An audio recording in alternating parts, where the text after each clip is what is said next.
This has been the most sophisticated Truth Commission, if we can call it that, has been the most ambitious Truth Commission, and obviously has used all of the learnings and transitional justice mechanisms from the past. So obviously, many of us want to understand how you managed the economic dynamics of this, where economic actors or the private sector, including individuals and multinational corporations and domestic companies, what role they played in the armed conflict. And let's remember that this has been a legal void traditionally in the great majority of the past negotiations with truth commissions in the past worldwide, really. So the expectations here, I think, are very high. So in this context, we're going to hear from three different guests, three Colombian guests that for several years have played a very active role and an important role within this topic from diverse experiences. Before presenting our guests that are accompanying us today, once again, I remind everyone that we have simultaneous translation. If you go to the world icon on the bottom right of your screen, remember, you can choose the language of your preference. I also wanted to let everybody know once again that after this talk, there will be some presentation. We're going to have an open space for questions. So please, if you want to begin using that functionality, you can do so, because at the end, we will have a very interesting conversation, because there are many questions to be answered here, and I hope we can cover as many as possible.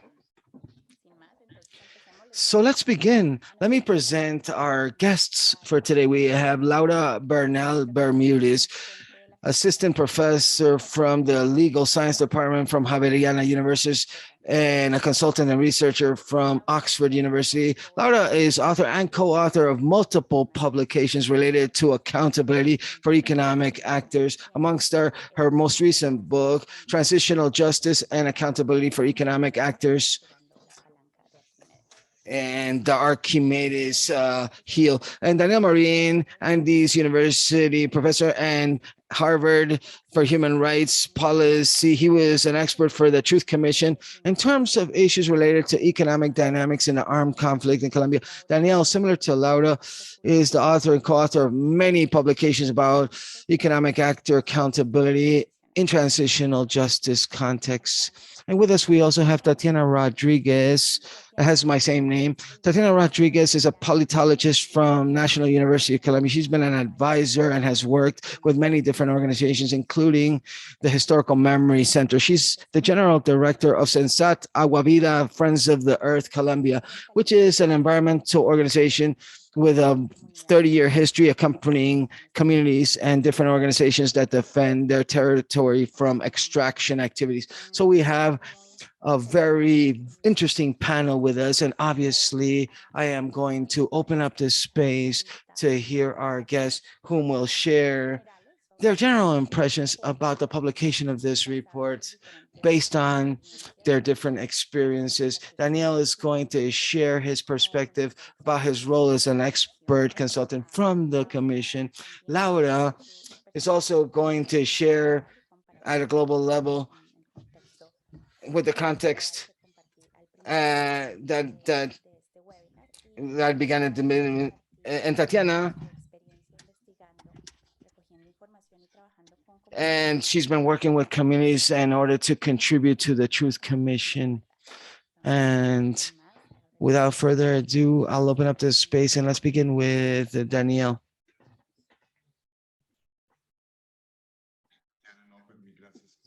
Well, thank you so much for that introduction, such a generous introduction. The truth is that many times working with the Commission, we take care of ourselves of these agendas that you spoke about. And precisely, Laura and Tatiana, we worked very closely with the Commission. And that was always one of the challenges that we had. I wanted to maybe, in a very short time lapse, and obviously later on we'll get into the details of the conversation, but I briefly wanted to tell you how the panorama looks for economic actors in internal armed conflict within the final report for the commission, Truth Commission. As you know, we in the Truth Commission are in a position which is a bit uncomfortable in the sense that ever since the Constitutional Court withdrew the jurisdiction to the special jurisdiction for peace related to certain aspects and different actors in the internal conflict, the Truth Commission was sort of had their hands tied with that mechanism within their peace agreement and couldn't check this plainly and trying to formulate recommendations with these dynamics became a bit difficult. That we call these economic violent conditions, which are basically the idea that, for example, the increase of the economic borders actually makes armed conflicts worse and social conflicts worse as well. And Tatiana, you probably have a great example of this that can clearly make it more evident what is actually goes on in the territory in Colombia in these regards. But having said this, this made us replant our processes and how we investigate. We created a multidisciplinary group, which we actually had sociologists, economists, multidisciplinary people, reporters, journalists. I'm an attorney by profession. So we had interdisciplinary group, cross-functional group that let us understand the different dynamics in different fashions. And clearly, not only do they go through the screening of law, which is where we have a great strength in, at least in Colombia, or a lot of emphasis, like how they committed different crimes, but also to try to understand the different processes and phenomena in a broader fashion. One of the clearer phenomena, and that the commission actually found evident, was a process that is called the deterritorialization process. This process where the commissioners actually came to the conclusion that via different dynamics for the commission, such as forced displacement for civil societies, how this expanded and how people were displaced, not only material displacement per se, but the legal displacement, destruction of their economic borders as well, and clearly the destruction of the lives of people and of nature itself. So within that phenomenon, that broad phenomenon, we began to actually work with different impacts and different human rights violations. And at the end of the day, we try to come to certain recommendations.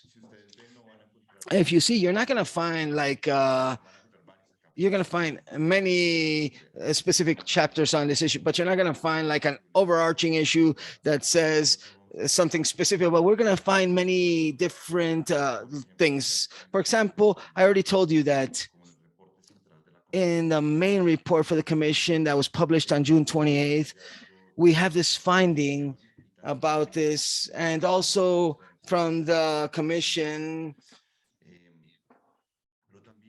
But we're also going to find within the chapter of responsibilities and violations, we're going to find like 40 pages where the commissioners started to think about economic actors' responsibilities. And that was a very intense work where we thought about different modalities for extrajudicial responsibilities. So the commission was only able to establish certain responsibilities that were not elevated to a criminal responsibility per se.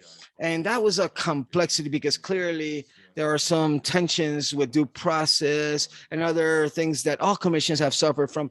However, what we said here was, hey, look, we began with an idea that there are people that exist that contributed to the armed conflict, that internal armed conflict with extortion, for example, but also there are several different arrays within different actions like support, indirect supporting, or omission actions, or direct support or direct participation as well by economic actors helping paramilitaries. The most evident case that the commission looked at was the case of the Urabá region related to the banana plantations and the case of Drummond coal mines. And in the case of the Drummond coal mine in the Cesar province, which was the expansion of the mining territory. In the next few days, we're going to see a transmedia or multimedia related to these cases where the people that are going to be able to find like details about the Drummond case. And the impacts, we're also going to talk about these impacts.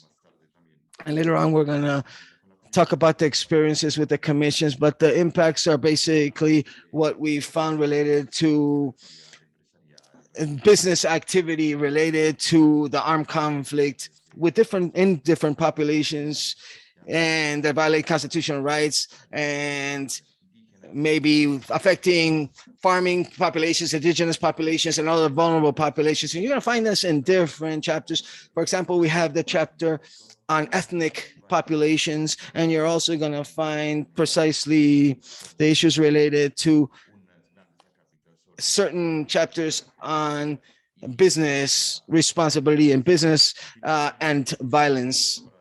And finally, I think maybe most of you will be interested in this because very soon we always ask ourselves, what are the next steps for the Truth Commission? And the commission, what we did was establish at least 4 very relevant recommendations for the sector. First of all, it has to do with impunity that the Truth Commission called within the General Prosecutor's Office in Colombia. They called it to prioritize and third-party prosecutions. And Laura knows that this has happened for quite some time, but this time it's like after the information that the commission comes up with, truly this can actually become reinforced. These prosecutions can be reinforced in these investigations. Obviously, we're an extrajudicial entity, or we were an extrajudicial, so we cannot directly prosecute, but this is a public report and it provides the prosecutors with certain tools to do their own investigations. Another point, which was also very important, and that I think is worthwhile quoting, is that the commissioners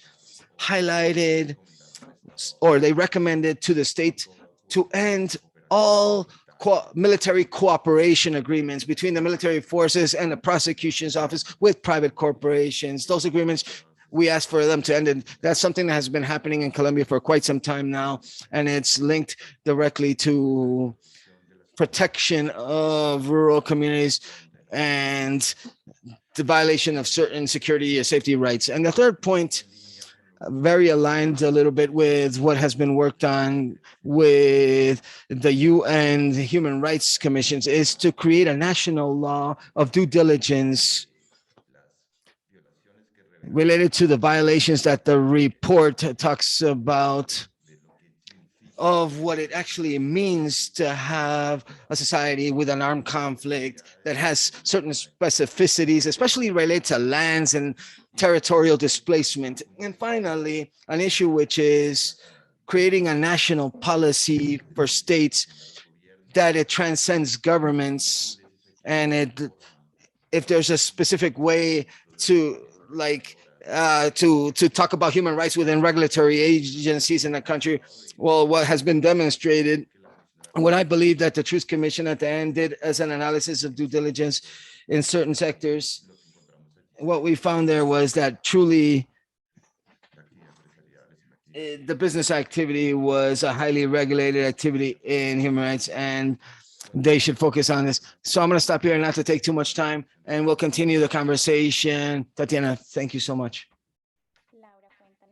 Laura, why don't you tell us about how you see this at a global context? Well, Tatiana, thank you so much for the invitation. Daniel and Tatiana, it's a pleasure to be here speaking with all of you. Well, I'll tell you more or less about this Truth Commission in a global, broader context. Well, the work that we did with the University of Oxford and Professor Lisbon and the University of Tucumán is basically to map, amongst other things, to map the way in how the different truth commissions throughout history have incorporated or not incorporated business activities in the narratives in their reports. We did an investigation or analyzed these reports or the contents of the reports, and we found that despite this has been so invisible that different truth commissions have been reported about this phenomenon somewhat. What we found is that it has actually not necessarily been the result of a mandate. It hasn't been something that has been demanded. It almost like happened ad hoc. And just because of the situation, when we started to talk with the victims, obviously these items came to light.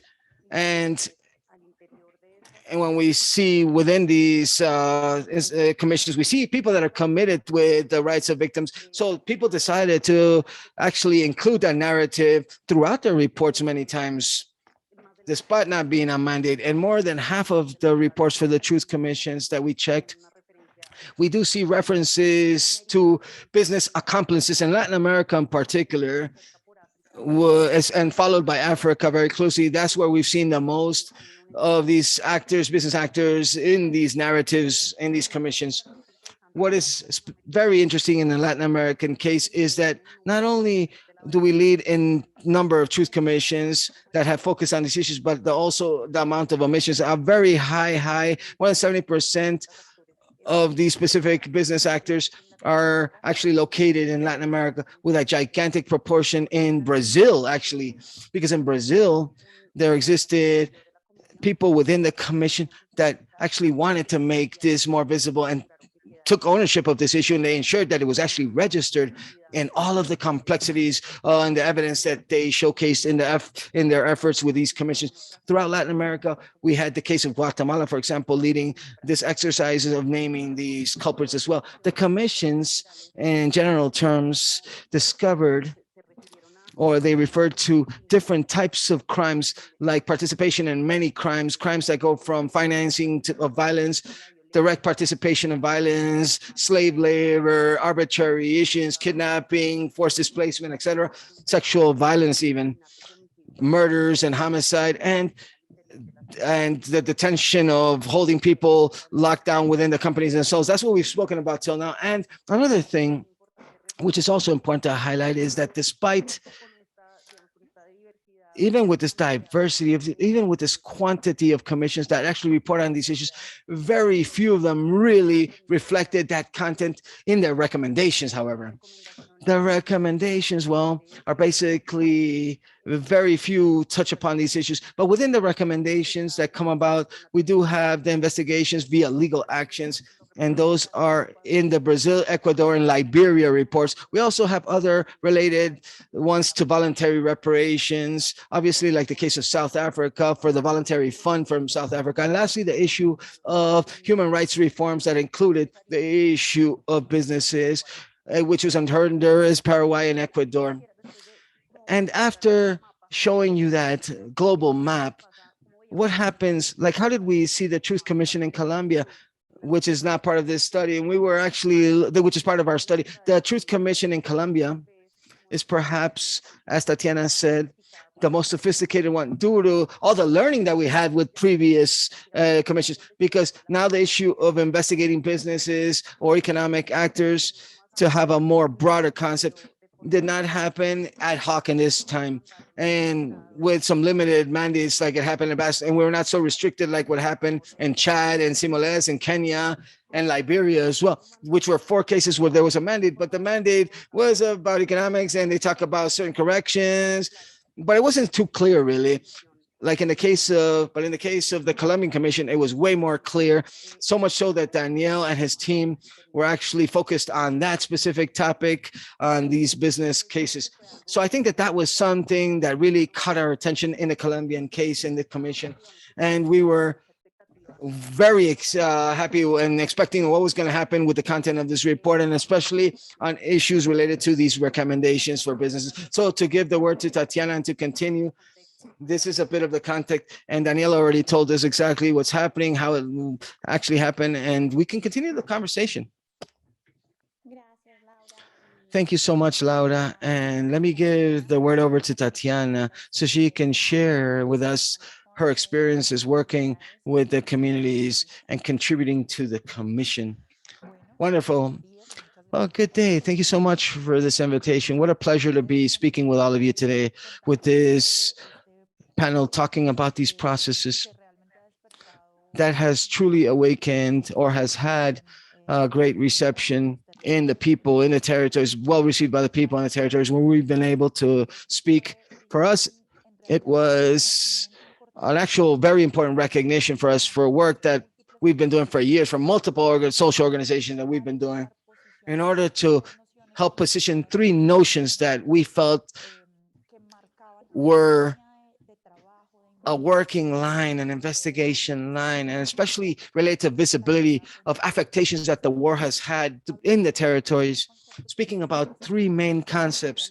One was nature as a scenario for conflict, nature as the looting, and nature as a victim as well for the war and the armed conflict. And I think, and I highlight that this is a recognition because for years this has been mentioned, has been spoken about and highlighted in different scenarios by organizations such as Sensat, but other organizations and other national movements like Rios Vivos that works in Cauca region and Santander region and Sinu and Antioquia and other different regions of Colombia, due to the process with Black communities and multiple different organizations. And in fact, we had the opportunity of working with the Memory Center to do a first exploration about what this all meant. And this was an explanation which was more academic in nature, in the sense that it tried to look at these notions to understand how they can be focused on and how they could be recognized by the Truth Commission that didn't exist at that time. So it was very interesting to achieve a dialogue where the commission actually says, okay, yes, well, let's support research or an investigation process where we can understand this with one specific concrete case, what it would mean. And we said what these notions mean. And one of those cases is an example. And we took this with Rio Vivo Santander, with the Sogamoso River case, with the Middle Magdalena region and the state of Santander. And it was very interesting to actually see that these intuitions or these revindications were seen as being useful for this analysis, and that the commission effectively found them to be this important. And we saw that everybody was speaking about this. And in fact, they asked us to analyze a fourth aspect, which was nature as a beneficiary of the war. And we're going to speak a little bit at the end about our position in that regard after having analyzed this aspect, our position about nature in this regard. And what we did was very interesting, really. And it was a huge challenge as well, because we began this investigation, which was very short, very few months we had in order to perform this investigation. But we were in the middle of a pandemic as well, which was something that heightened the complexity.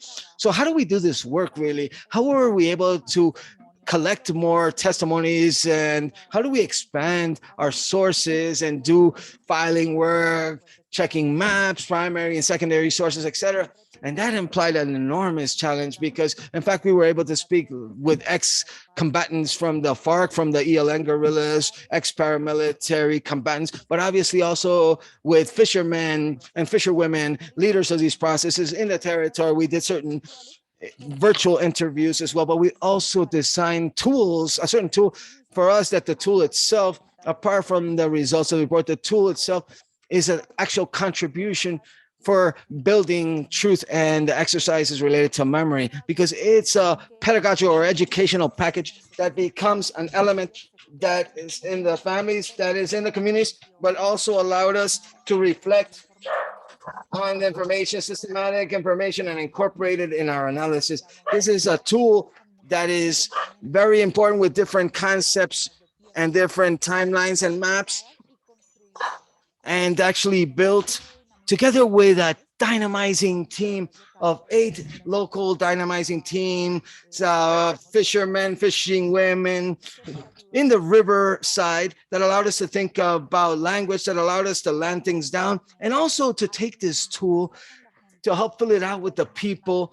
This is like maybe a form with many different components, and to actually bring that information to light, to end with certain findings that are very important for us, because it's true that they have certain limits, but we would have liked to have more time to have access to information that we were not able to achieve during those pandemic settings as well. But that do have a lot of weight to things that we felt that were necessary to say. And I'm going to mention this very briefly so that we can continue this conversation.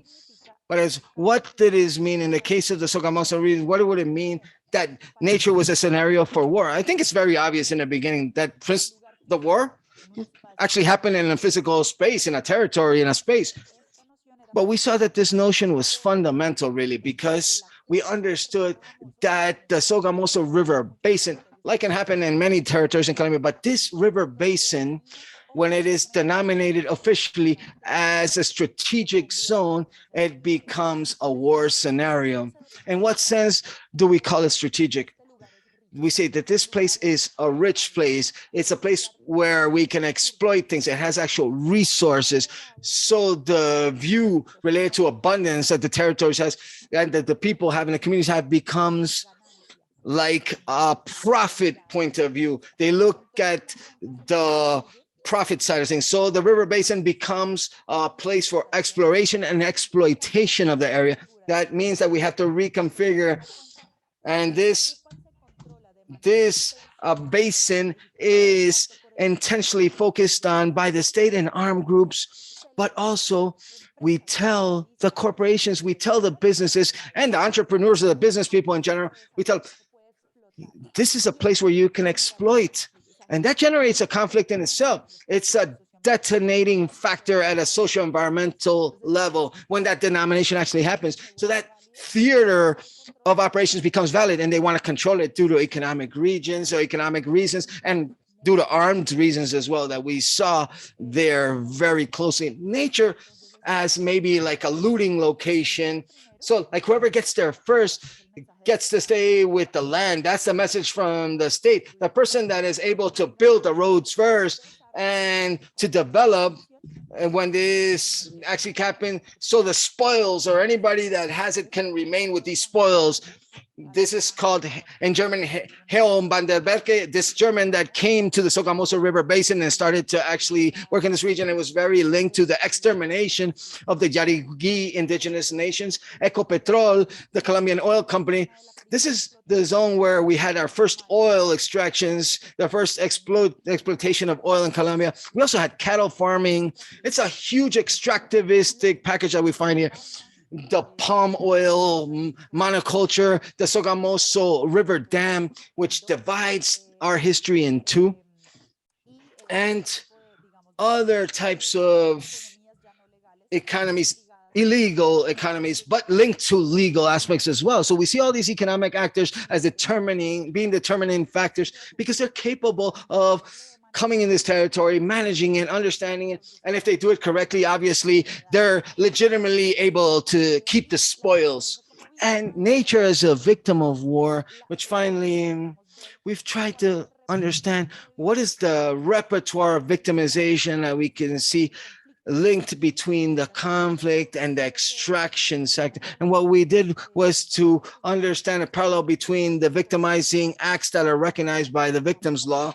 We took that as a reference and to see how people understood these affectations in nature. That was extremely interesting to look at, not only in symbolic terms, but also in truly analytical terms where people spoke about what it meant to have selected homicides, so defining that a river it's feasible to have a dam in a river, in a mega dam, or like a homicide in a river. So they said this is an expression that is very common that we use, that they killed our river. Extractivation, assassinate our river. They came in, it was homicide of our river. You see water run, but there is no fish. We lost our biodiversity. There is no capacity to move around. I'm not going to go into too many details to not expand myself because I wanted to close with nature as a beneficiary of the war. And it became very common when they said, well, since the armed actors did not allow the location, people going into certain places, so we had some conservation. I'm going to simplify this in a parallel that we talked about. Imagine a woman that is mistreated by her husband, which is a husband that can have lots of money, for example, and he keeps her very well. He gives her everything that she wants. However, she's not allowed to work. She's not allowed to decide about her life. She cannot study. She can't even leave her home. But she is protected. She's fine. So she's a beneficiary of that mistreatment. And for us, in clarification terms, means de-drawing the idea of a victim. And that's why we told the commission that from our own research, from our own investigation, when we see that armed actors, what they did was actually not allow the pass through as a way of social control, not of environmental control. So we couldn't read it in that fashion, that it was an incorrect reading. So these are certain ways in how we worked, and some of the summaries of what we found in our explorations. Thank you so much, Tatiana. I think definitely this shows the innovative character that all this work has had in the last years and the contributions that the Truth Commission in Colombia has had and is going to give to the global transitional justice context. I wanted to continue with our next phase to speak a little bit about the obstacles. I think we can circulate here and share certain opinions or perspectives. I think from your own different fields of working and about the biggest obstacles that you found and your processes related to contribution of truth in creating this final reform, or even in the implementation of the recommendations that were published in this report. Laura, why don't we begin with you?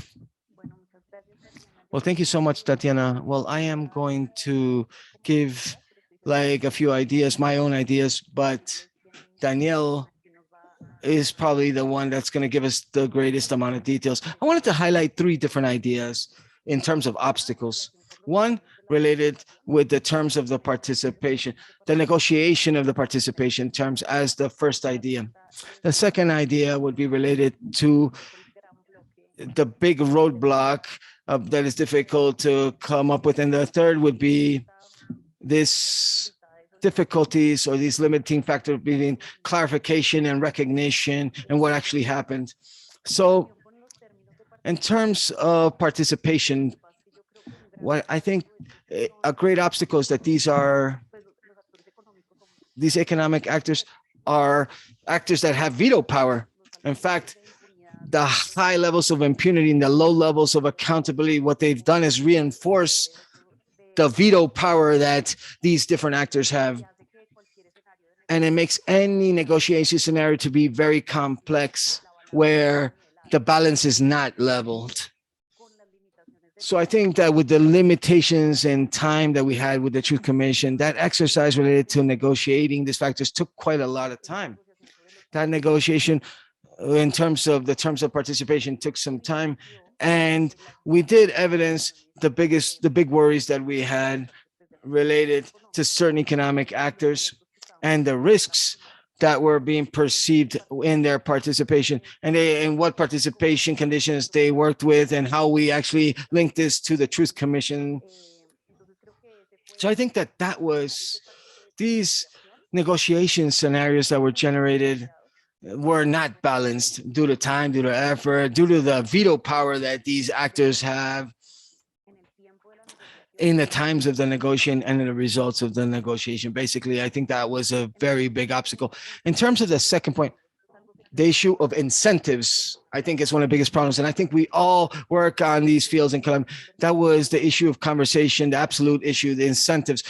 Every time we met, we said, how do we alter those incentives, change those incentives so that truly we can have a true interest in by the business sector to participate in these exercises in the different spaces, the incentives. And I think that question was not solved really.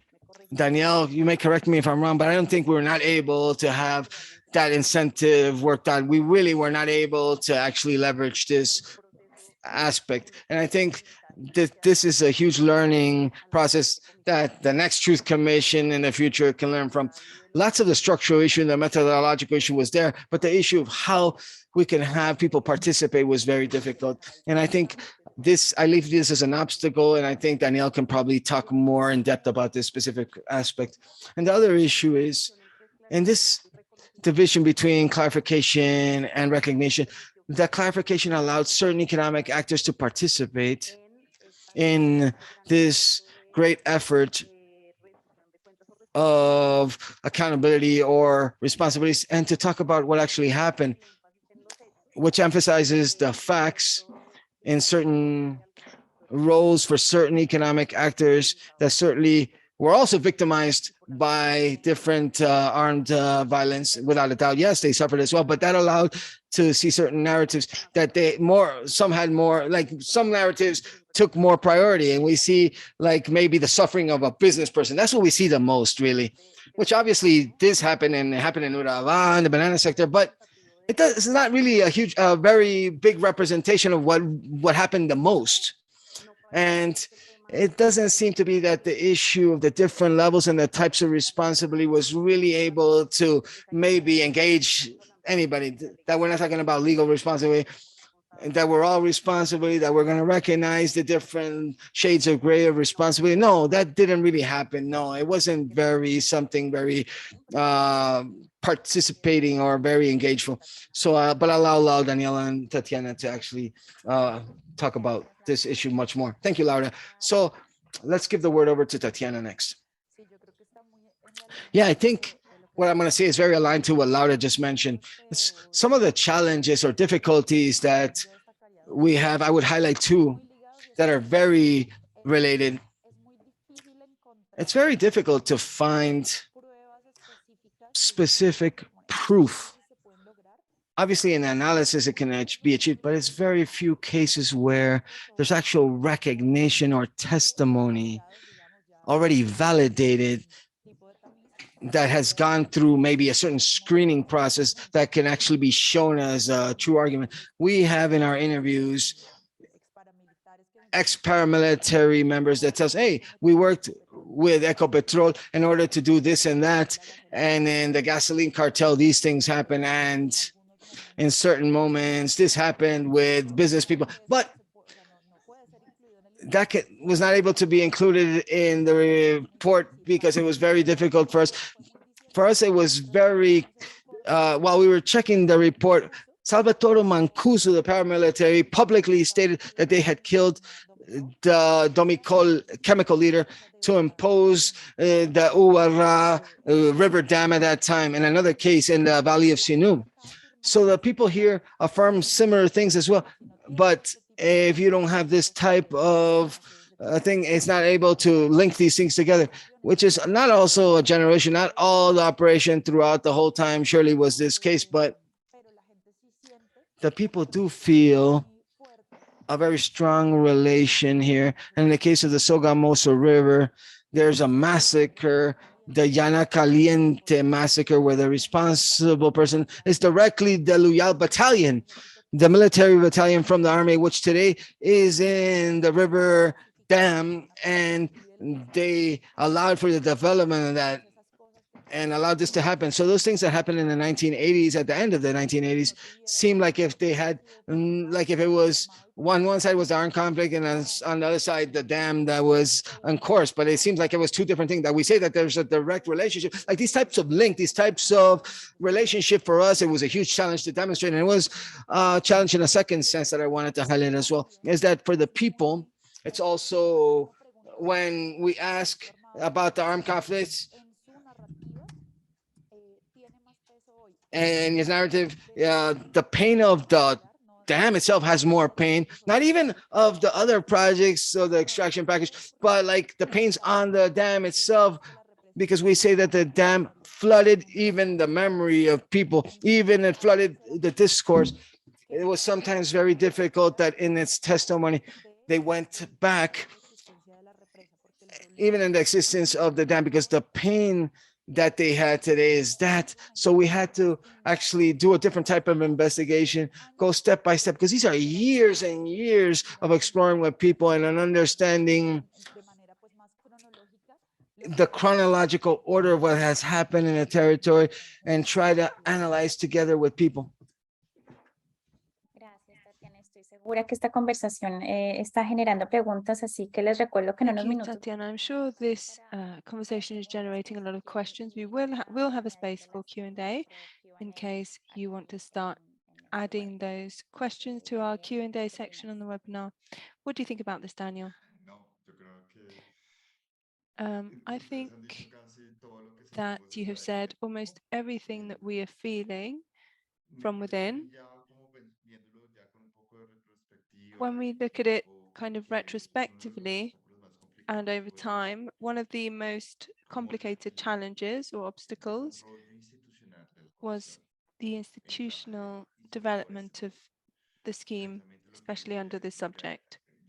En comparación con otras comisiones, pues claramente acá hubo mucho Especially, as Laura said, with other commissions, there was a great emphasis here, including in the final peace accord, that it really had to show this. It really had to take away these or undo these relations with conflict and understand the model of development that the conflict took place in, and this problem translates institutionally and it translates into how we create categories for analysis of this situation, and also decision making, as well as how we generate dialogue with entrepreneurship or businesses. And why do I mention this? Because I feel that the most complex dialogue is between, well, social dialogue, which was a mandate of the Commission, and also clarification on the other side. So this tension is very complex sometimes, especially as Tatiana said, because we received very difficult and binding testimonies that pointed at people, named people, and also criticized the actions of certain businesses. But then when it came to the process of reinsertion, it became very difficult because we didn't have a strong veto. We had tensions that were complex, and we also had a lack of participation, precisely due to the reasons I mentioned before. So there wasn't a kind of sense or what you traditionally call in the holistic model the tribunals or the courts, and where there's a kind of co-responsibility to make sure that the search for the truth happens, but in the end there is zero power to bring in those economic sectors to be able to talk about it. Also, the voluntary recognitions were extraordinary.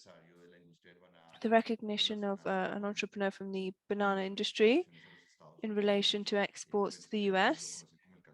Some of it know of this as the Chiquita case, and they directly say, we collaborated in training people who performed massacres in areas that are now plantations for banana that are consumed in the US. I mean, not in those words, but that's what you could take from it.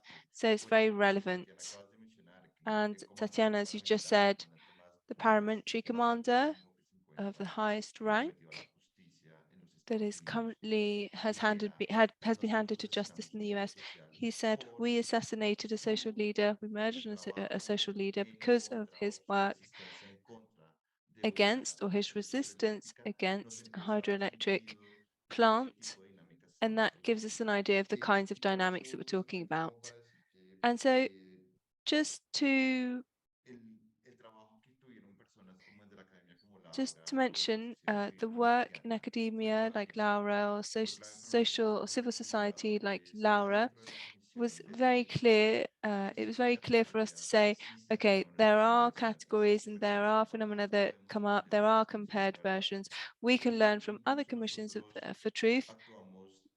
And we acted within a framework. We had a development about business due diligence that was quite advanced. And I think that for the first time you could take some due diligence concepts and say what business attitude adjusts to, and how this phenomena could criticize business actions due to their role in the conflict. And I think that's why it's valuable. But we had huge obstacles. We were very ambitious. And I think that what we achieved, or at least after many years of work, I feel satisfied. And the point is how institutions from outside and inside can implement action for regulation struggles and also for the recognition and also redress. So we can also make sure that the that human rights should have in their approach. Conversación con las preguntas. Gracias. So I'll leave that there. We can continue with some questions later if you like. Yes, thank you very much, Daniel. I think that perhaps the deception or the disappointment when we've had to face these obstacles has been quite extensive. But as you say, Daniel, this has been a very ambitious project, and it's definitely an example to follow in terms of the role of civil society organizations, different levels of participation and the different perspectives that we used in building the report. It has been comprehensive and ambitious as well, but it has definitely taught us a lot, and it's been motivating to see the entire process, the way it developed and the way it was implemented. So I think we can close before the questions on a positive note, and we can say, okay, we had challenges, we faced certain obstacles, and now we've published the report. So what's next? Maybe a quick round of what our opportunities are having published this report and the following steps that would help us close this space before we start with a round of questions. So maybe Tatiana, I'll give you the floor. Thank you. Okay, well, I honestly find that it's very novel and very important to have addressed these notions specifically, the ones I mentioned before at the level of the Commission, and also the fact that it took this case as well as one of many that served as points of reference, but the fact that it's assumed that these questions are valuable because they're questions that weren't asked before in the past, and it's a way of opening up different approaches. And so a few decades ago, people wouldn't ask about women or wouldn't ask about certain populations, and this is a pathway that started when we talking about youth and children, ethnic populations. So talking about nature today in a specific way and promoting other areas, helping other areas to also address these questions, to clarify the truth, that to me is a huge opportunity. I feel that it's closely linked to a challenge.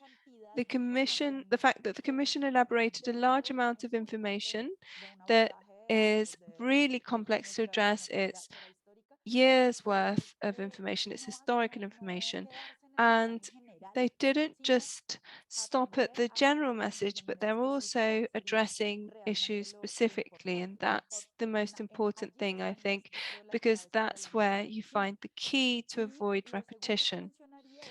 The second thing I would mention is that I think that there are certain things there that we need to question as a society in a more concrete way. So this opportunity for this being not just a report, and I say just as if the report was something small, of course it's not, but beyond the report, I think this needs to lead to social transformation, and it should serve as an argument for decisions to be made as a society at present, as actors.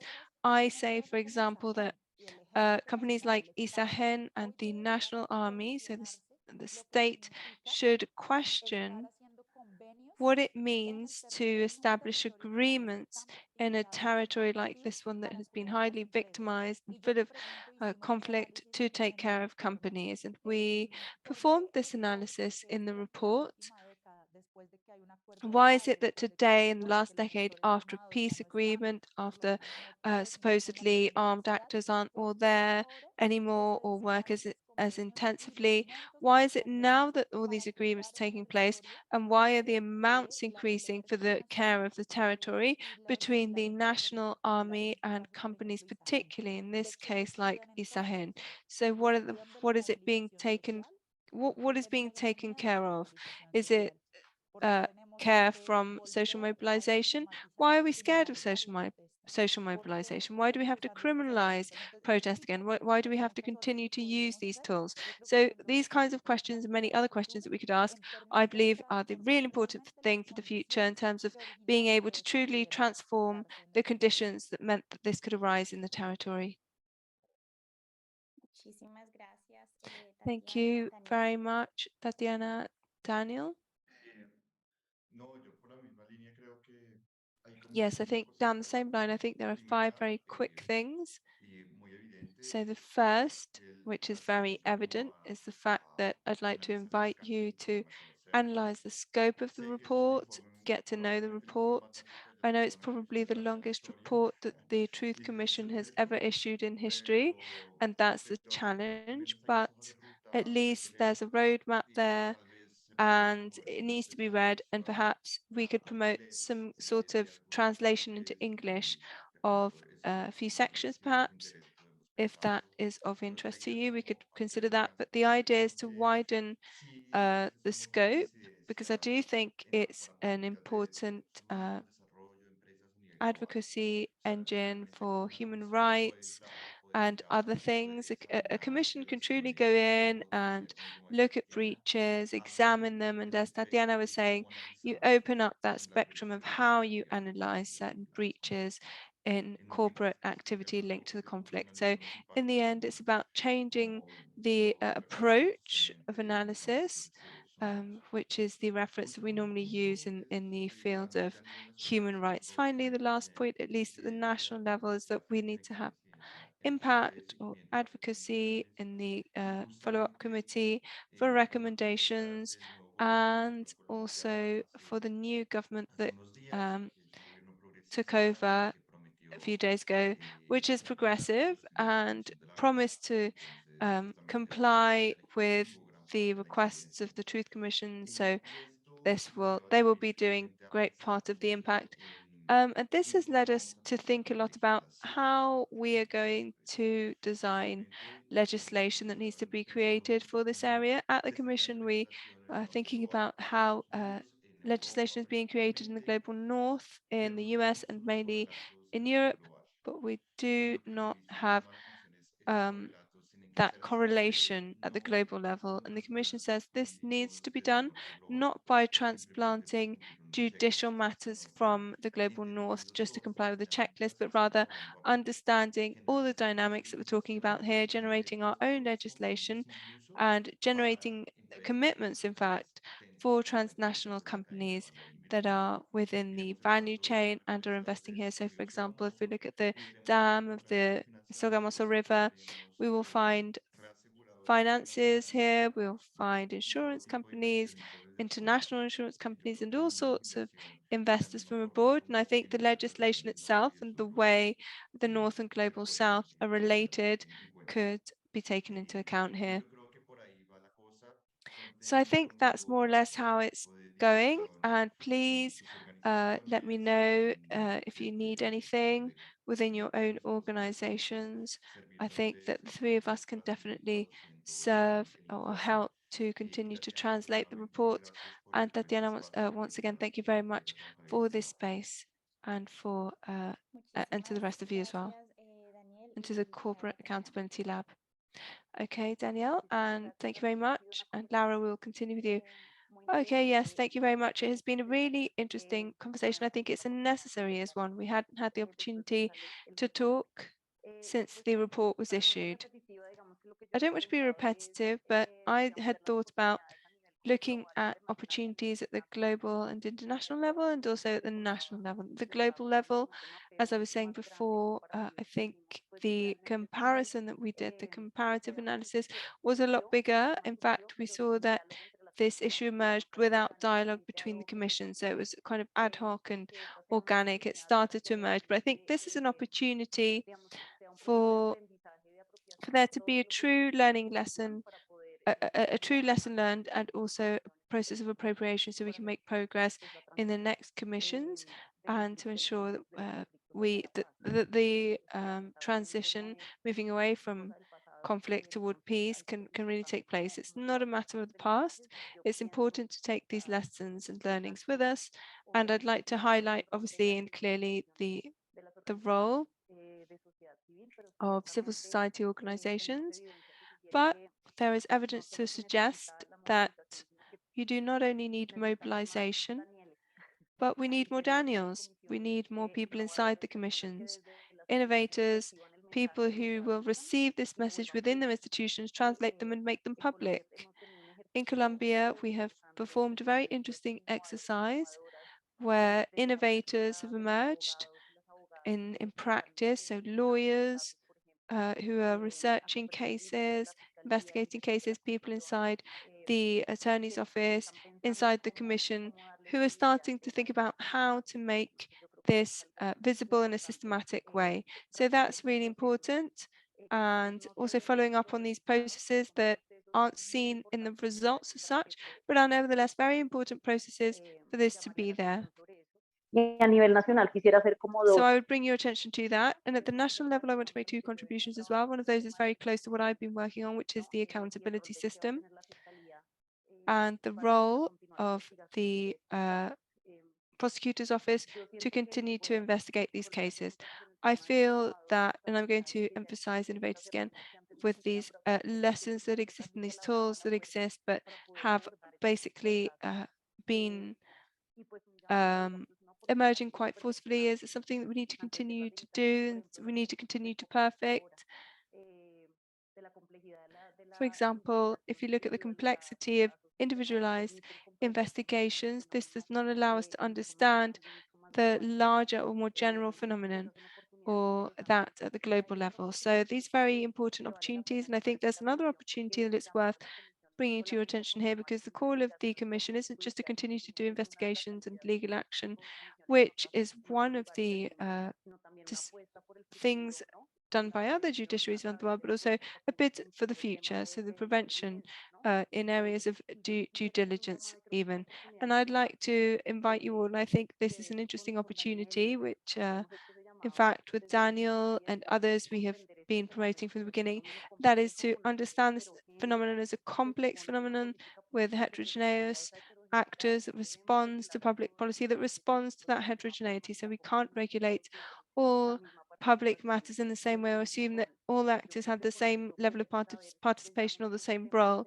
So for that, we need to really think about these incentives and conduct adaptation, how we can design a public policy that effectively adapts to the complexities and heterogeneity without generating more polarization around this matter. So let's not activate veto powers that we do not need to activate just because we want to address complexity. So I think this is a very interesting opportunity to perform in-depth qualitative work, which was done by the Commission, the Truth Commission. Thank you very much.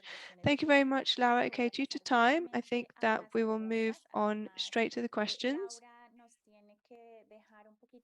And Laura will have to leave slightly before schedule, unfortunately. So our first question is for her, and we're going to combine that with the second question.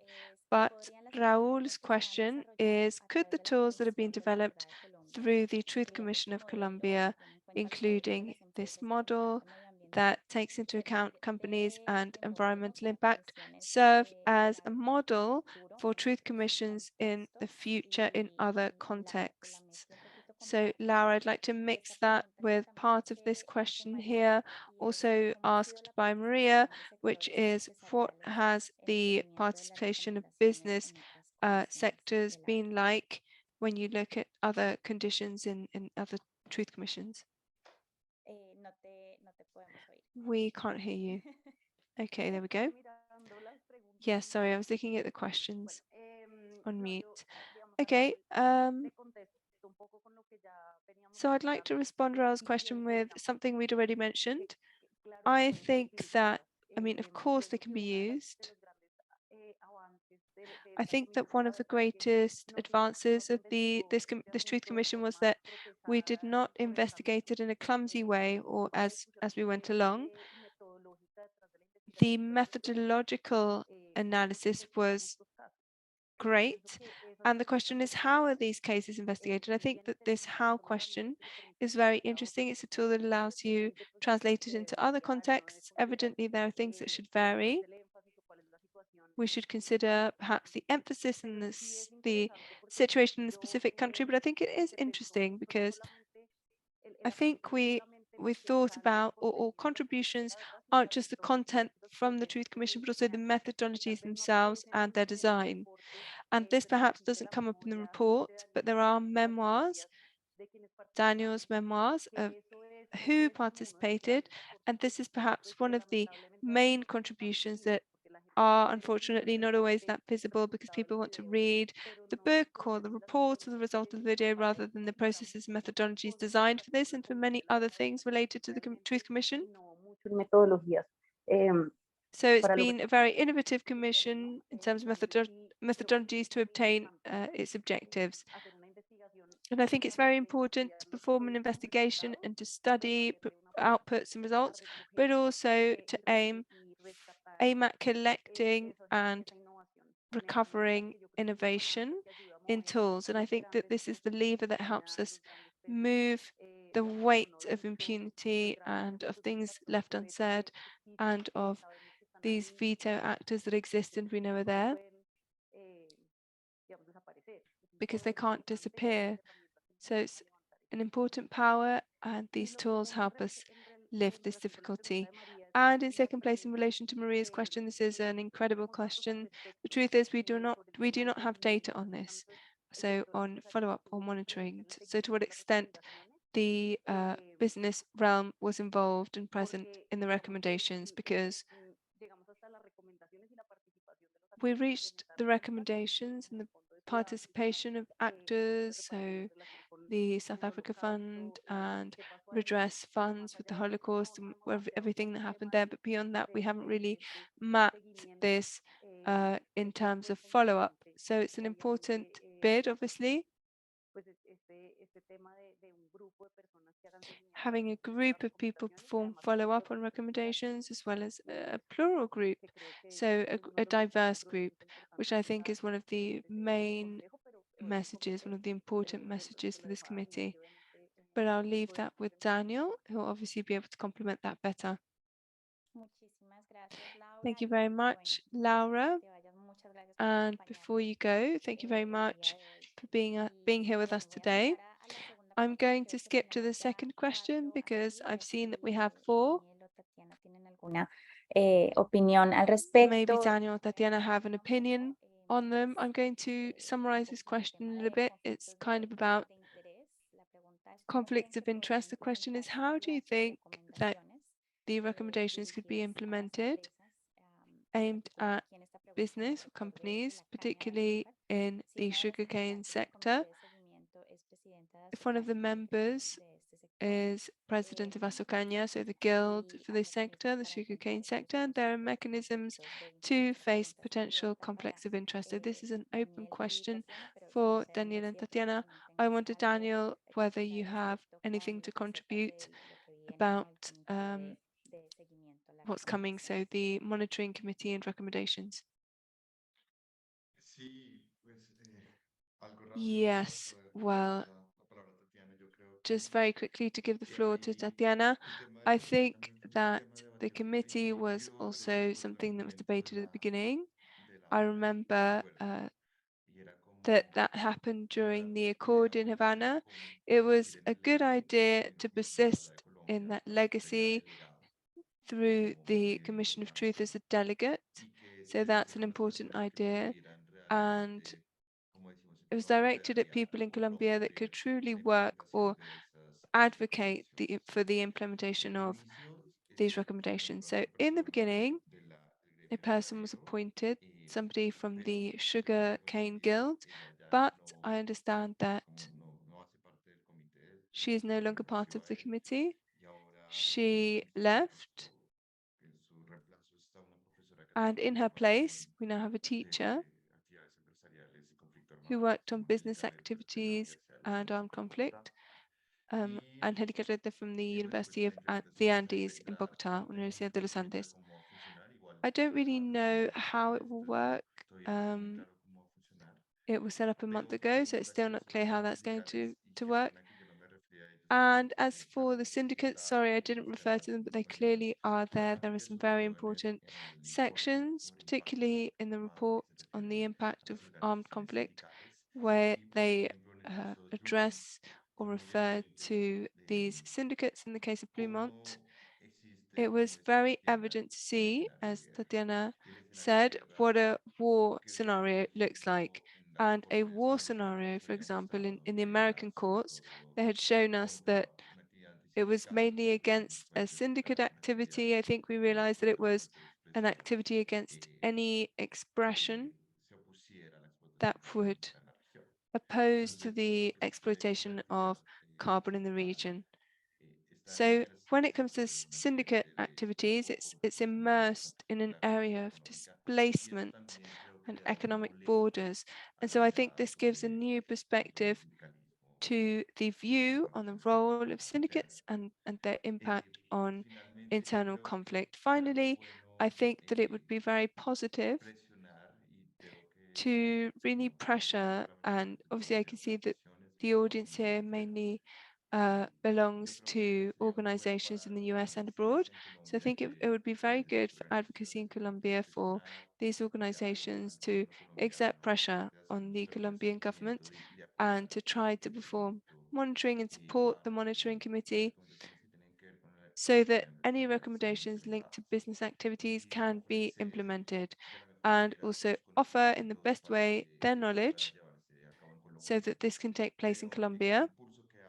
I think that with the government's boost or drive and the empirical basis, foundations, as we saw in the Commission of Truth, and also an extensive group of people that is interested in promoting accountability, corporate accountability in the country.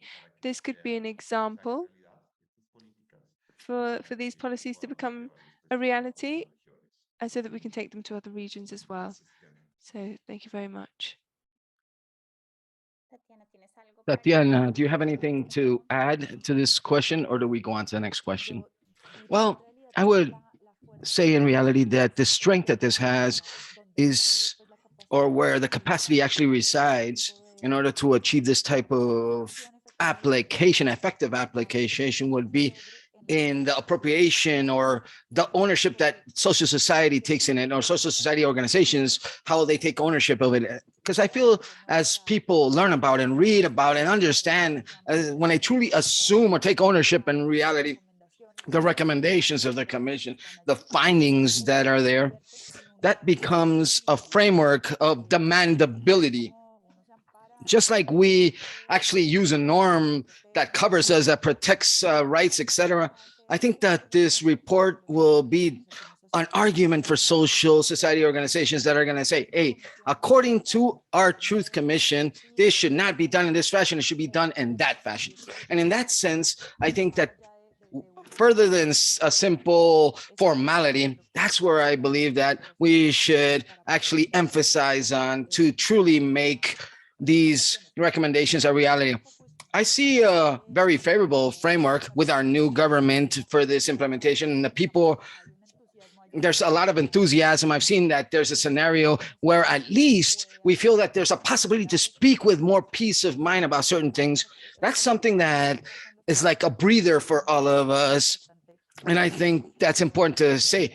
Whether it actually becomes a reality or not, that's a different story. I don't know. But I do think that there's an environment right now, and it's important to understand that there's greater opening to hearing what the commission has to say or what they're saying in their final report. And I wanted to add as well about the issue of the union leaders and syndicalists, because Daniel already mentioned some of this, but simply in our report, and I know obviously the commission's focused on this specifically, but it's very clear that what we had was actually an action against any social organization. That's why there was a fear or a stigmatization that can occur and can turn into other types of violences when you deal with other actors that actually meet another to showcase a common opinion.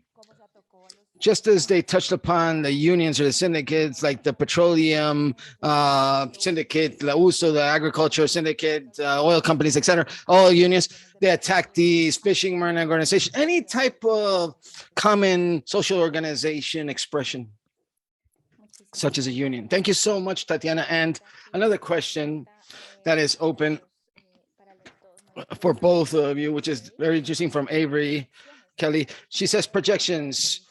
In terms of the future of this final report for the Truth Commission, she wants to know about the projections, how it can be implemented, and if we have any hope that there's a stronger implementation under this new Gustavo Petro administration.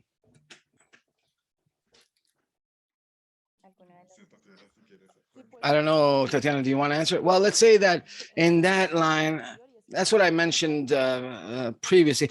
At least there's an open manifestation and direct manifestation that they're backing up the commission, that the government saying that there is a direct actually compromise to implement these recommendations. We hope that they're very open to hear how society expects to actually accomplish this. And the truth is, as I say, I feel that there's a favorable scenario.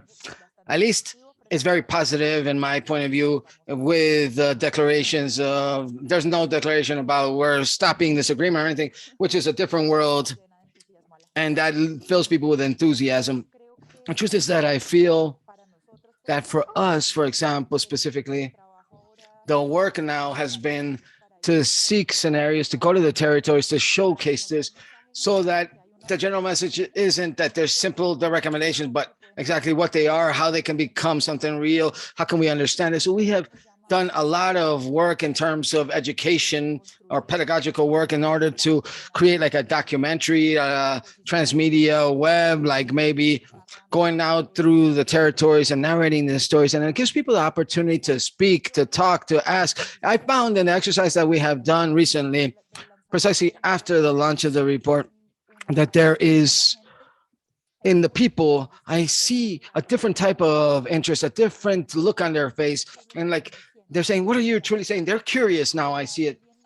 That actually tells us quite a lot, really, that there can be a small change here. It may be slow, I know, but I believe that there's a different scenario.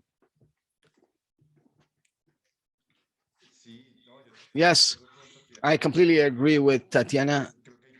And I think there are, the president and our vice president have emphasized how we're going to support this process, that they're going to support it.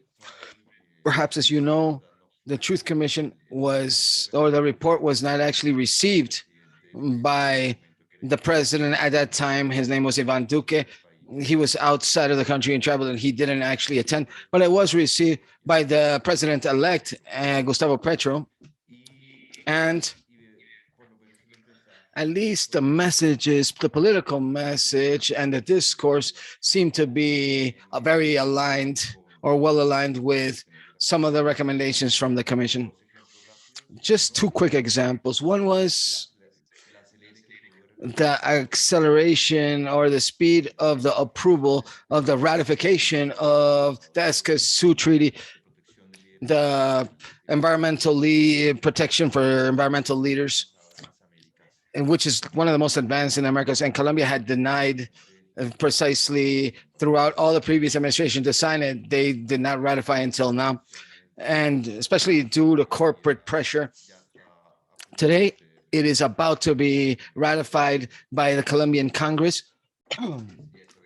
And that had been the short-term recommendation of the Truth Commission, that we should actually apply that in the short term. Another one was the expansion of the regional dialogues for peace and for reconciliation, and which was one of the Truth Commission's recommendations. And this is something that has already begun.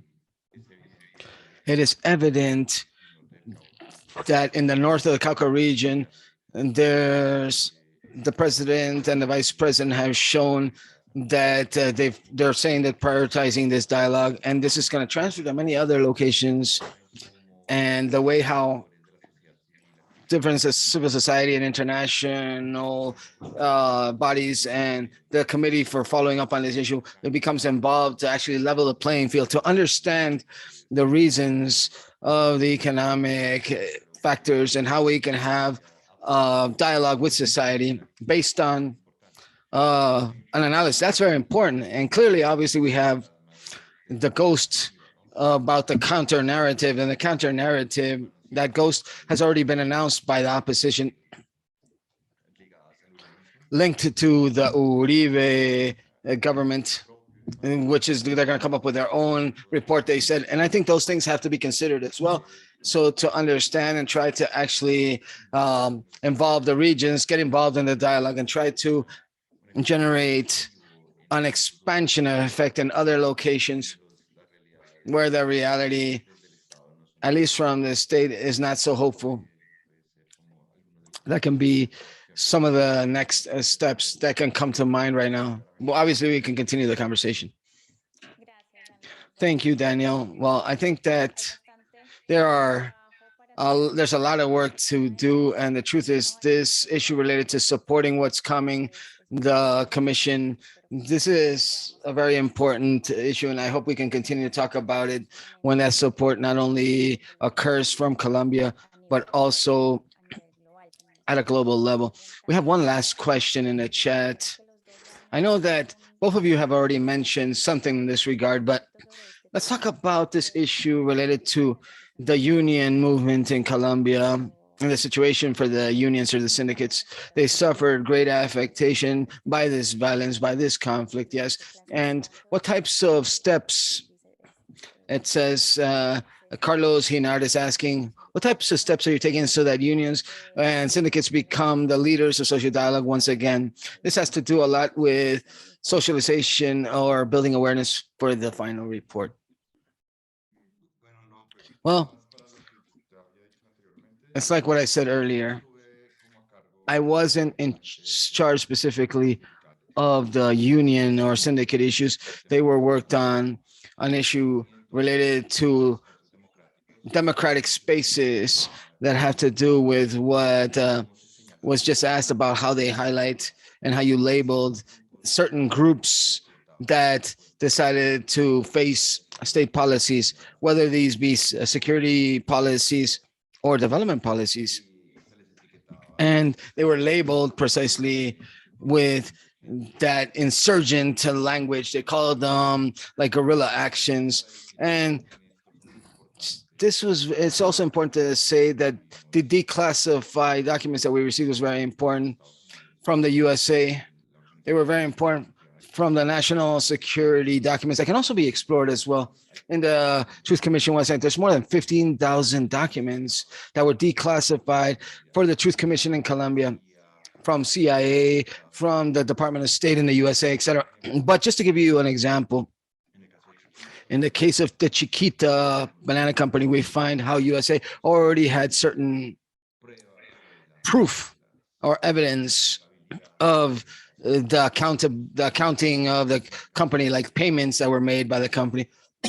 Or in the case of Drummond Coal Company, we have information from the CIA that was revealed in the case where they actually demonstrated the CIA themselves had gone through an exercise related to the carbon potential of the region, coal potential, and how we had to continue economic collaboration, the U.S. economic collaboration, in order to aid that region. We know all of this, including union violations to syndicates. And that just tell you simply that this union issue is one of the most important factors related to extermination, related to how they labeled people throughout the armed conflict. We see huge rates of syndicalization problems. And I think this tries to answer the last question.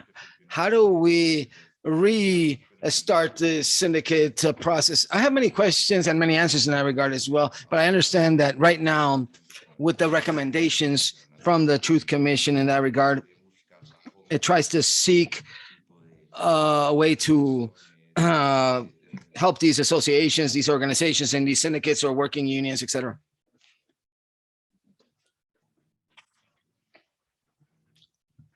Tatiana, ¿tienes Tatiana, algo? did you have anything to add? Well, I also believe that, well, our society, our contemporary society, unions, obviously due to the violence in Colombia, obviously unions or syndicates have had a different place, but they continue to be strong. Simply is there in social organization ecosystems which are more broad now, and that's why their place probably is not, doesn't play such a main character or role like they did many years ago, which is not necessarily bad. If there's a democratic environment that allows us to have social organizations in general, and for us, it's very interesting. And this more broadly speaks about Sensata Agua Viva, which is an organization that has worked throughout its history with unions, with syndicates, with workers. Our first work 33 years ago was with coal workers and coal miners. We're very close to these unions, to the USO union, etc. And in reality, for us, what is very interesting is how they are transforming their own roles, even to be critical of extraction itself and not allow the expansion of this extraction, like in the case of the coal miners that don't want them to deviate rivers in order to expand the mine, that they're thinking about decarbonization, that they're thinking about the transition of these energy dependencies. And these are some different roles that people are playing. And I think that's like the expansion of the democratic spectrum that in general we have to co-build. Obviously, the state has a huge responsibility here, but each of us as society have to hear ourselves out much more. Gracias. Thank you, Tatiana, yo creo que eso está Tatiana. I muy think those issues are very important, and definitely that will be another conversation that we'll have. The doors are open to speak about these issues in a more concrete and practical fashion, especially related to decarbonization and transition. I have one last question. We have 4 or 5 minutes left in this space, so it's going to be very brief, but in this preliminary assessment that they have from these recommendations of this final report from the Truth Commission, there are certain changes or proposals for legislative changes related to this issue of accountability, business accountability that can come about from these recommendations. And what are those? Are there any changes? Well, I think this question is a bit more for me, right? Well, as I mentioned, there is an issue related to criminal accountability with a special unit after we signed the agreement in Havana, and they request the prioritization of these cases, especially cases from here. But as was mentioned, we have a human rights and corporate legal framework, and that's one of the points that we have to discuss, that content. The commission suggested certain content for that law that should be checked, including the possibility to, for example, voluntary restitution of land, ransom restitution, for example, studies related to state contracts and companies that can be involved in human rights violations, how they hire, how they contract their tenders, and how they fill this out. Like when there's an investment done, the way it works, when there's an armed conflict, and when it impacts certain people. And more specifically, everything that has to do with reparation or remediation processes as well at an international level. And I think what happened in the commission is that they took the learnings of what the cases actually show that were revealed in the report. This is going to be an exercise that has to be done soon with the line that the government has, the Congress has. It could possibly be a good moment about thinking about these new laws in order to create projects for mutual collaboration related to how legislation will work in this regard that considers the impacts, environmental impacts, human impacts, etc.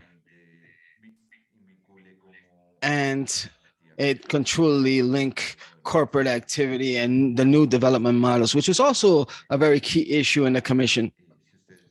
If you guys look at the central report, there's a deep criticism related to how the development model is developed, the economic development model, how it's developed. There's a criticism and how legislation can actually work on these development issues and also energy transition and all these issues, and how political transitions or conflict and peace transitions changes our mindset as well, related to different economic model transitions and different issues related to land use of the territory. Well, this is something that is very broad. And another issue from the legislation will be related to the cooperation agreements. As I said, I'm not sure if the regulation would be clear administration by the Ministry of Defense. And on the other hand, and another word from the president's office to reform what the national action plans are at an international level. We've seen that they haven't been very participative, very little consulted to have a truly national policy, a state policy that truly changes the way how we're doing this institutional actions before regulatory actions for corporations. And this national plan should transcend what we call human rights and corporations, to truly have a plan or to truly have state policies that actually can regulate these corporate activities.